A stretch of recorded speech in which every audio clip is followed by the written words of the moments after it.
In the shop, we've been working on this, but then somewhat neglected it. After getting like some 13 million views on the air jacks and the jack stands for that, we're parking it for a second. We got some orders for some of those products. We're working on the logistics of building that, so that's off to the side. The main focus has been on James Dunn's Drift Fleet Corvette, which is on the hoist over there, and then this drifting trailer. Optimized for drifting to use a lot of the components that are used in drifting, especially this trailer being specific to the Corvette. We have Corvette front wheel bearings. We have Corvette BC coilovers going on it. We have the same Kensei wheels that he's running on the trailer with the same Volino tires.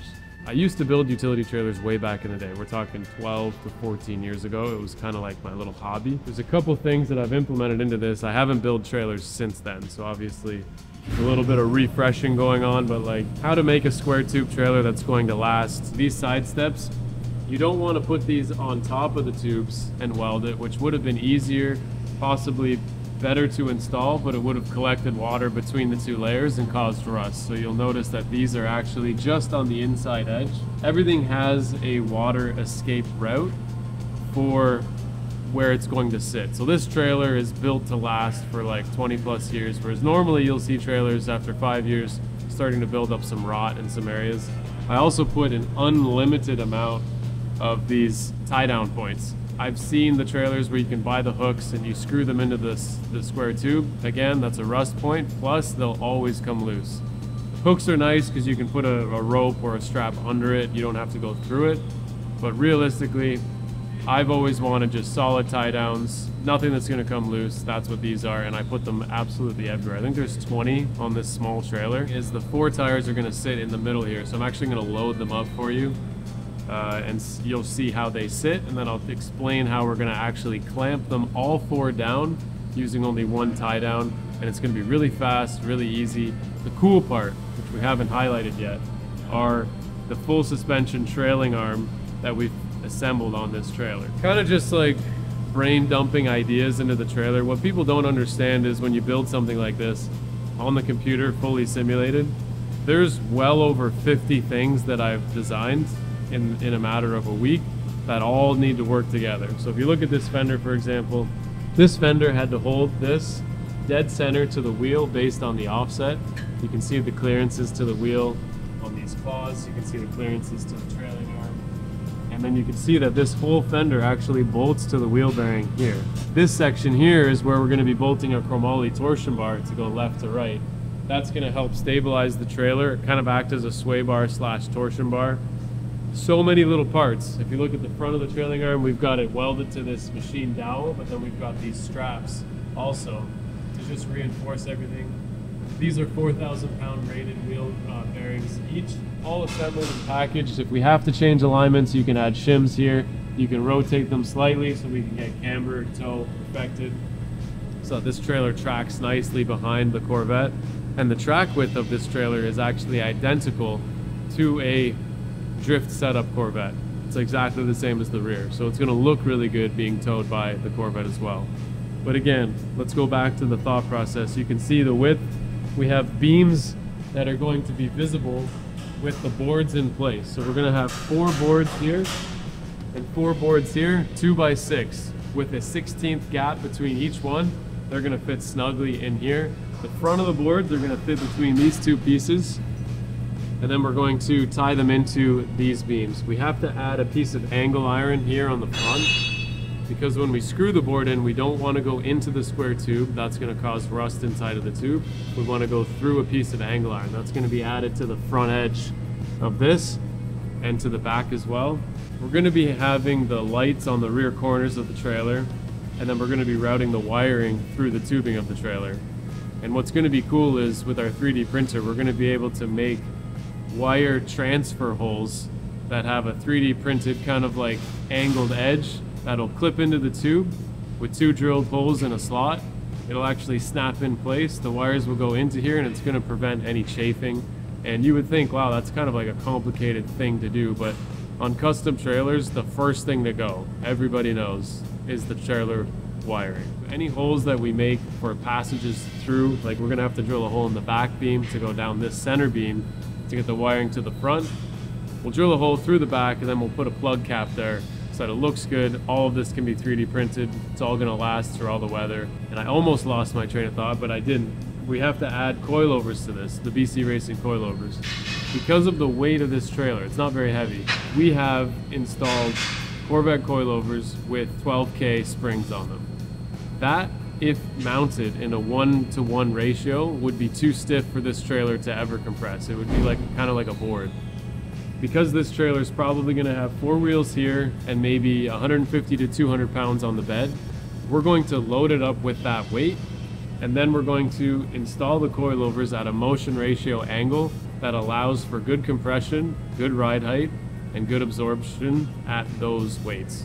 Kind of like how it's angled in a Corvette. A Corvette has a motion ratio that means 2 inches of travel, or let's say 1 inch. 1 inch of travel at the wheel actually only equates to half an inch of travel at the coilover, for an example. So we need to actually make this trailer somewhat of a extreme ratio where we're gonna see 2 to 3 inches of travel at the wheel and only 1 inch of travel at the shock, balancing out the heavier spring and the heavier damping for something that's so light, while still being able to use the same parts as the Corvette. The idea there is that worst case scenario, something happens, you can leave the trailer at the track, that's no problem, you can fix that later, but you could take parts off this trailer and put them right onto your Corvette because they're all the same. So that's kind of the cool idea. It's like a rolling spare that you don't need a bucket for. But obviously we're gonna have room for packouts and for buckets to hold your additional parts on the trailer. It's all just kind of overkill, but it's a lot of fun.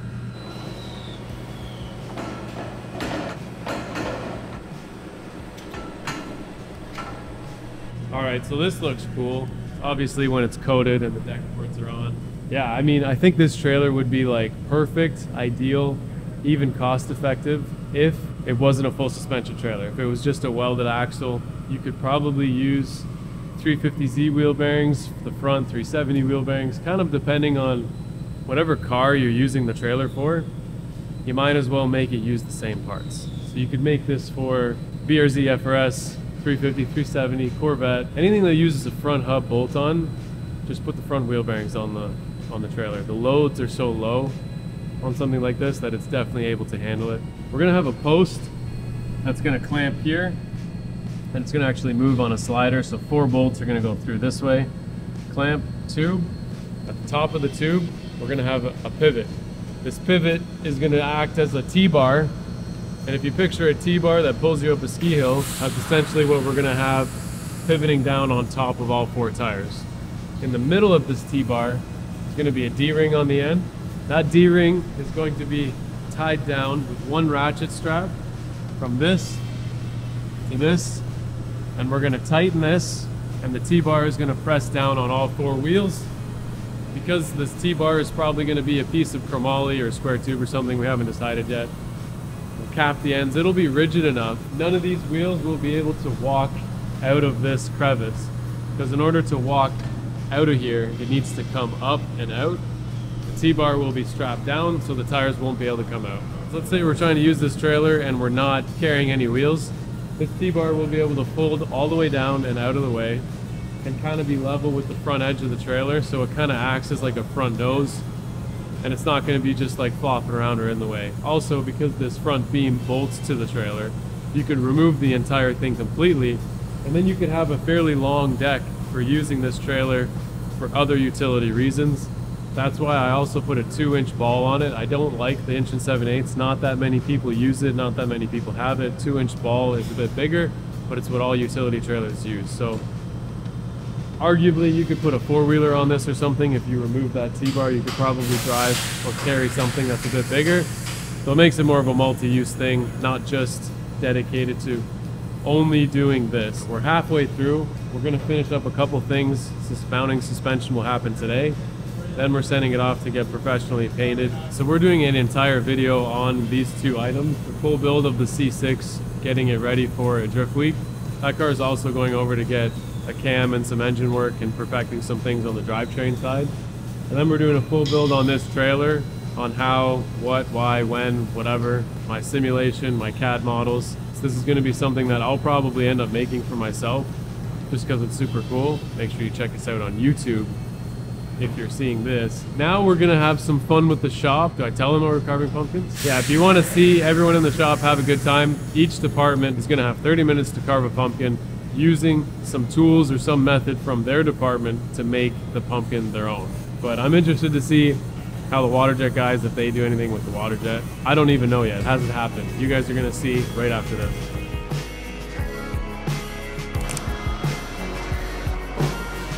We have 6 departments and we have 6 pumpkins. 30 minutes max to carve their pumpkin. So our first department is the welding department. Well, if I go in with a plan and then don't execute it properly, then I failed. So if you go in with no plan, you can't fail. No, I agree with Reese, because I don't think if you go around the outside, it's not gonna look. It'll just look. Sorry, Or do you swear. Do we need any deburring tools? A file. I gotta file this down and make it flat. Might take longer than expected. All right, we got a knife, an awl, and a big old screwdriver to start. That should be all we need. Center drill my hole. We're bringing the pumpkin over to the computer. We got to trace. Okay, so you have 30 minutes. Do you have a team name? Team Pimpskin. Yeah, so it's gonna Was that be, your idea, Doug? No, I can't Okay. take that. That's 100% on Shelby. Okay, 3, 2, 1, go. Game plan. Game plan. So Shelby's got an idea. Doug and I will divide and conquer. Shelby, what are and, you tracing? What are you yeah, doing? let's get. I'm drawing a door right now. A door. A door. It's gonna Oh, be okay, I got you, I got you. Feeling kind of confident, actually. A little shout out to my boys over in machining. They valid attempt, but you know, a little weak. We got a pretty good game plan here. What they said. We thought we should name this baby Frizzy. Frizzy. That's the name. Okay. Sweet. Let's get at her. So I think first thing we should probably plan is like where we're putting these eye holes, eh? Yeah. Oh yeah. Oh yeah. Put these up in here, maybe connect them around there. Summit, what are you thinking? Yep. Josiah, give us your game plan. We were gonna 3D scan and do a bunch of stuff and with the 3D printer, but then we heard it was only 30 minutes, so we're just going off of an idea and running with it. This side is gonna be tough. You guys can basically start cutting.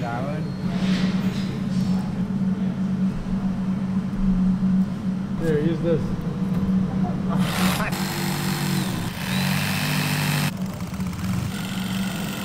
And then we don't even know if it's going to fit under the Z-axis or not. And I don't think it is. We're going to have to, so we have to cut it in half. Cut it like a pumpkin, like jagged, to drift stitch it back together. Whoa, it's like a watermelon. You don't want to just hold it? You want me to hold it? You to hold it? I'll just hold it. Dude, this might take more than 15 minutes. How confident are you feeling, Reese? Pretty confident, you know. We work hard, we work fast, we work accurate. We should have cut this out first. Cam, what's your confidence level at 1 This out is of 10? negative, dude. Negative. I'm in the negatives right now. Okay, the kid's going in.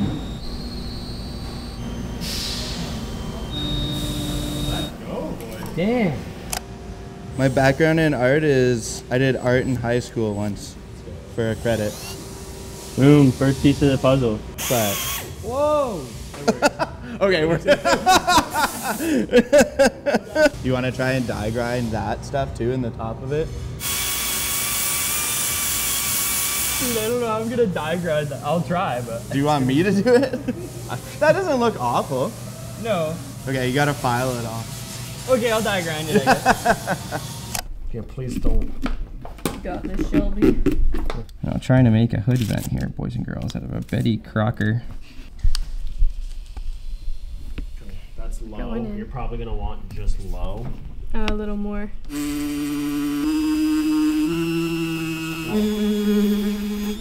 Like that looks alright. We could probably make some spoiler stays.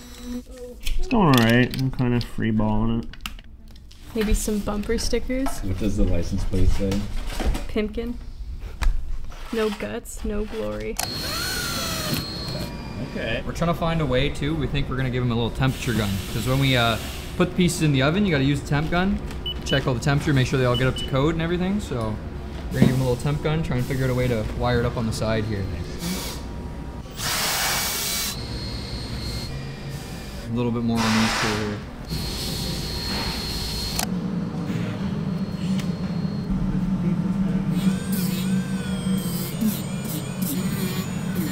Okay, the rest of it is really just carving deep.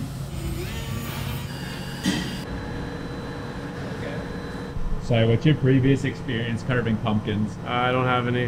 We've done a couple with my kids. It's mostly for them. I dig them out and then I leave it.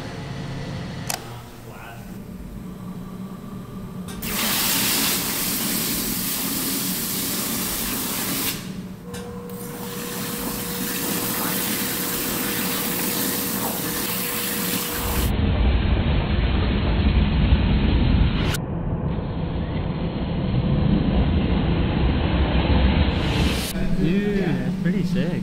That's pretty awesome. How do you think it turned out, B-Man? Pretty good? Yeah, it turned out really well. Yeah. Better than I was expecting, to be honest. How do we get that out, Kyle? So what are you doing right now, Kyle? I'm drift stitching it. Well, I'm drilling holes so that we can zip tie the pumpkin back together. I feel like if you leave a little bit of the yellow on the outside, And then it kind of swoops down. Kind of looks like an owl. What does it look like? Ooh. Thanks, bro. I think once I stepped to the side and let the boys do the work, someone had to supply the tools, so it really was a three-man job. Ozzy, what's the SFM for pumpkin? 4. I think it would be a little higher than 4. We're about to find out. Yeah. Look at that chip. That's a good chip. Yeah. Huh. All right. Oh, yeah. Put the holes for the bolts in. Okay, that'll be good. Does it screw in? Dude, go throw that at rain. Quick routine.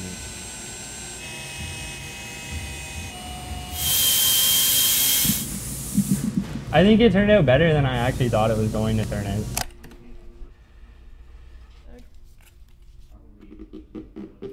How do they work? Oh. Whoa. Look, the S550 rear toe spacer fits perfectly. Oh my gosh. Ow. Oh, did I stab you? Yes. Whoa. Like, what's your confidence level out of 10? Like a 7. Yeah, 10 out of 10. Pumpkin. You happy with it? I'm like 80%, something like that. What do you guys think? I think that we used our resources out of our department better than some of the other departments, so we're hoping that the judges will score us fairly based on that. Yeah. Good point. Yeah, so what do you think? Yep. Just picking its nose. We need a blowgun.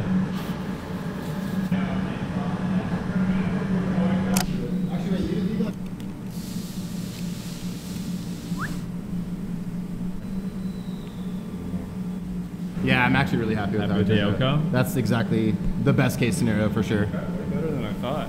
Yeah. So I mean, half of it smooth. was a science experiment and it worked out. Yeah. Go. How do we compete with this?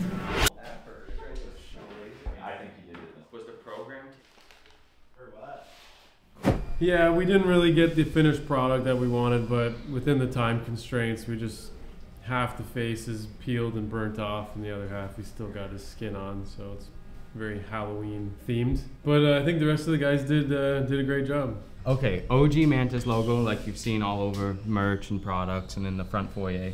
And then on the back, pretty classic. Everybody's pumpkins look really good. We've got the fastest pumpkin around. Got the Mantis angle. Check out the license plate. Bumper stickers. Of course. Quick spoiler on it. Headlights made out of spacers. Thanks, Dylan. So was it successful all the way around? Great success.